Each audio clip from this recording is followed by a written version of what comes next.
One of our concerns is that, one of the whole points of No Child Left Behind is to look at achievement gaps, and yet none of these students looking at high achieving students ever looked at gaps among different groups of students. They just looked at the total group. And we thought, if you're trying to investigate the impact of NCLB on high achieving kids, not looking at the gaps, you're kind of missing the point.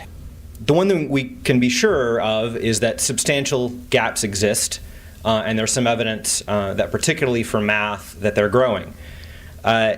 Now, we looked at the gaps among groups along racial and ethnic lines, among native English speakers and English language learners, and among free and reduced lunch eligible children and other children.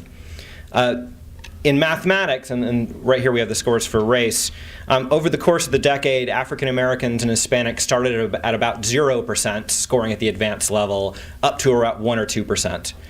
For whites, that rose fairly steadily over the course of the decade to in the 8 to 10% range. So the gap widened very much over time. If you look at reading,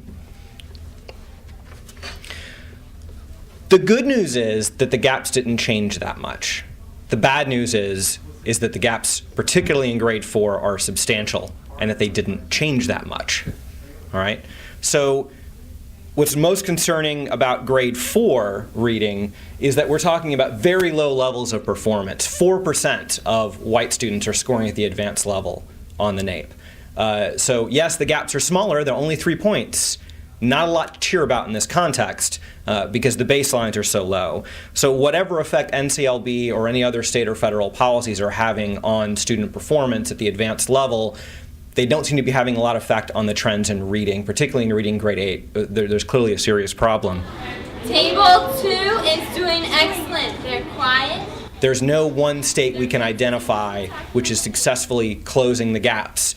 Unfortunately, frequently when the gaps are closing, it's because white scores or high-income earners scores are decreasing, not because African Americans or English language learners are improving at a much faster rate.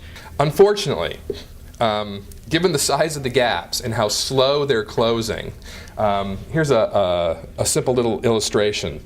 So for the white-black grade 4 NAEP reading gap to close on the top end, at that rate, it's going to be about 100 years before it actually closes. Some people have seen this as reason for optimism. A gap that's closing that slowly is not really closing, we don't think. Is there an excellence gap? Absolutely. I think it's a lot bigger than most people have ever realized. Is NCLB to blame? Some people in previous reports have said no, some have said yes. We actually think that's the wrong question. We think it's actually completely moot.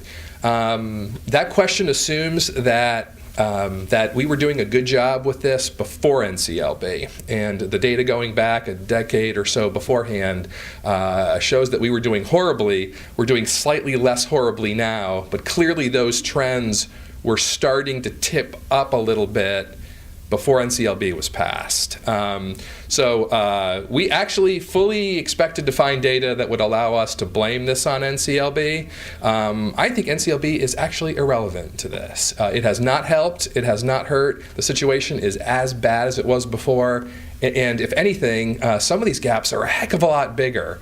I don't really think NCLB is a factor for the most part, but it definitely isn't a solution, which I think is really important as we start to reauthorize the Elementary and Secondary Ed Act.